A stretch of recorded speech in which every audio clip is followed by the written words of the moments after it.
시장과 종목에 대한 정확한 판단에 한 걸음 더 다가가보는 마켓맨, 저는 신한투자증권 최진석입니다. 오늘도 두 가지 헤드라인과 함께 시장과 종목에 대한 자세한 이야기 풀어가 보도록 하겠습니다. 첫 번째 헤드라인부터 확인해 보도록 하겠습니다. 주춤한 강달러가 미국 증시의 반등을 이끌 수가 있을 것이다라는 그런 분석이 나왔습니다. 자세한 내용 지금부터 살펴보도록 하겠습니다. 앞서서도 이제 들으셨겠지만은 전일에 일본은행이 예상 밖으로 국채금리의 목표치 허용 범위를 확대를 했습니다. 어떻게 본다면은 조금은 긴축적으로 이제 움직인 그런 셈이 되는데요. 근데 여기에서 눈에 띄는 시장의 반응이 있었습니다. 바로 달러 대비해서 엔화가 굉장히 좀 강세를 띄었다. 그러니까 달러는 오랜만에 좀 약세를 띄었다라고 볼 수 있는 그런 시장의 반응이었습니다. 이를 포함해서 최근에 달러 약세가 진행된 지 좀 됐죠. 그런데 이것이 증시의 반등 계기로 작용할 수 있다라는 그런 분석이 나왔습니다. 비스포크 인베스트먼트의 그런 분석이었는데요. 올해 엔화 대비 달러와 가치가 여전히 14% 상승을 해 있는 상태다. 하지만은 10월 고점에 비해서는 두 달간 14% 정도 하락해 있다는 점에 좀 주목을 했습니다. 그러면서 역사적인 데이터를 한번 추적을 해봤는데요. 지난 1972년 이후에 달러화 대비해서 달러화가 엔화 대비해서 두 자릿수 정도로 하락을 했을 시에 이후에 한 달간의 S&P 500 지수가 상승했을 확률이 62%였다라고 얘기를 했습니다. 그런데 3개월, 그리고 6개월, 그리고 1년 후도 한번 추적을 해봤다라고 하는데요. 근데 이때는 약 한 85%의 확률로 증시가 상승을 했다라고 해요. 그러면서 또 상승률이 각각 8.2%, 16.1%, 그리고 18.6%에 달하면서 달러화가 가파르게 그 가치가 하락한 이후에는 증시가 일제히 좀 상승을 했었다라는 그런 역사적 데이터를 저희가 확인할 수가 있었습니다. 뭐 참고적으로 보자면은 달러 약세는 미국 기업들이 해외 시장에서 파는 제품의 가격을 상대적으로 좀 낮춰주는 효과가 있죠. 그리고 반대로 강달러는 해외 매출을 다시 한번 달러로 치환했을 때도 불리하기 때문에 기업 이익 측면에서도 달러 약세가 조금은 또 도움이 된다라고 저희가 해석할 수가 있겠습니다. 그러면 이 같은 영향을 한번 자세히 좀 뜯어보도록 하겠습니다. 달러와 가치의 기업 이익에 대한 영향, 섹터별로도 어떤지 한번 확인을 해보면요. 일단은 판단은 굿으로 내려봤습니다. 어쩌면은 시장에 좀 호재가 될 수 있는 그런 요소를 살펴볼 예정이기 때문에 이렇게 표현을 한번 해봤는데요. 팩셋에 따르면요.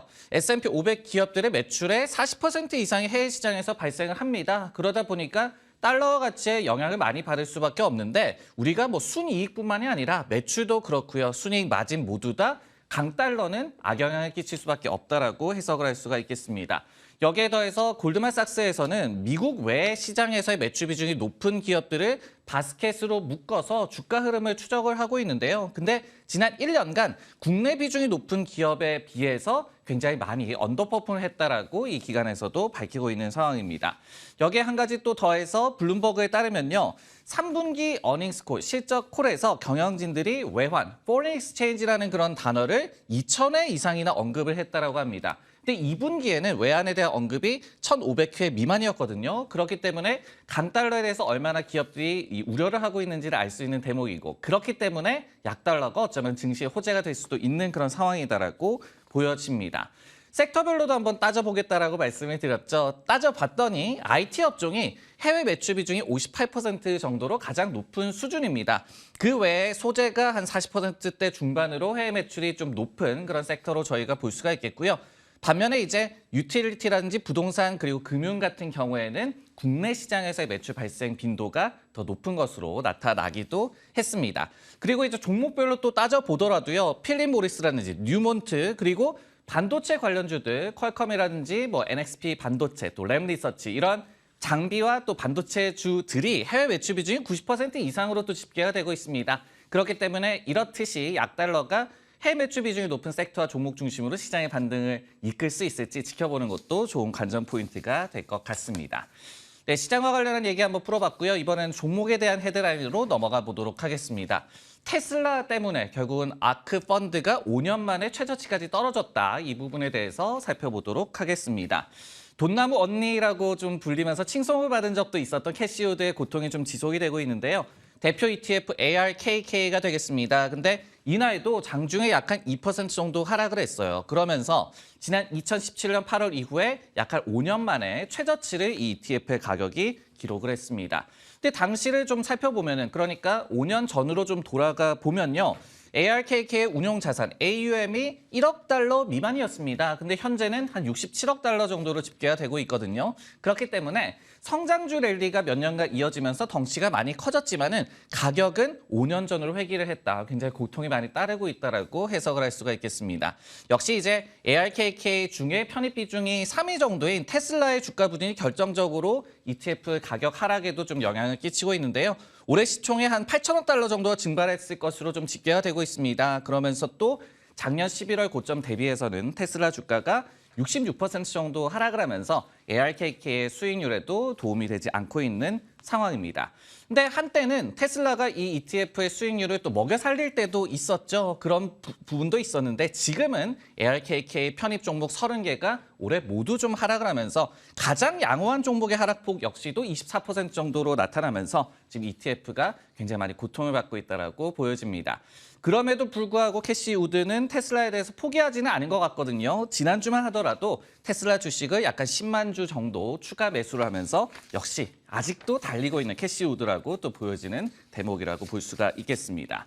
근데 이렇듯이 좀 스타였다가 최근에 또 조롱거리로 좀 전락한 캐시 우드의 그런 상황인데 시장의 믿음이 그러면 과연 남아있을까? 이 부분에 대해서 판단을 한번 내려봤습니다. 배드라고 좀 말씀을 드릴 수밖에 없을 것 같습니다. 데이터를 통해서 한번 살펴보도록 하겠습니다. 올해 이제 ARKK 이 ETF에는 약 한 15억 달러 정도가 여전히 순유입이 됐습니다. 그러다 보니까 작년 2월 고점 대비해서 80% 정도 하락했음에도 불구하고 어쩌면은 시장의 믿음이 좀 남아있다라고도 보여지는 대목인데 하지만은 최근에는 이 투자자들의 인내심도 좀 바닥에 다다르고 있다. 이렇게 볼 수가 있겠습니다.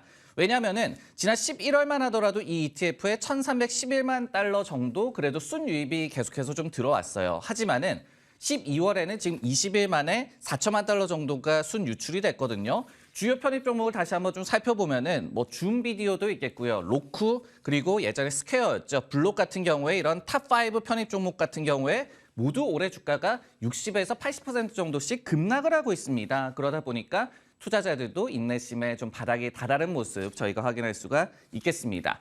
근데 이제 또 하나의 특징은 올해 내내 투자자들이 ETF에 대해서 또 변덕을 좀 부리기도 했어요. 왜냐면은 5월 달에는 자금 흐름을 좀 살펴봤을 때 6.5억 달러가 순유입이 됐다가 6월 달에는 1억 달러 이상 순유입이 됐었습니다. 근데 7월 달에는 3.8억 달러 정도 다시 순유입이 됐다가 8월에는 또 8억 달러 이상 순유출이 됐었어요. 그런데 또 9월에는 순유입으로 전환하는 그런 모습이 나왔거든요. 그래서 이번에도 뭐 한 달 만에 돌아올 수는 있겠지만은 지금 전체적인 분위기는 캐시우드에 대한 인내심이 바닥에 다다랐다. 이런 부분을 체크하시면서 시장에 대응하시면 좋을 것 같습니다.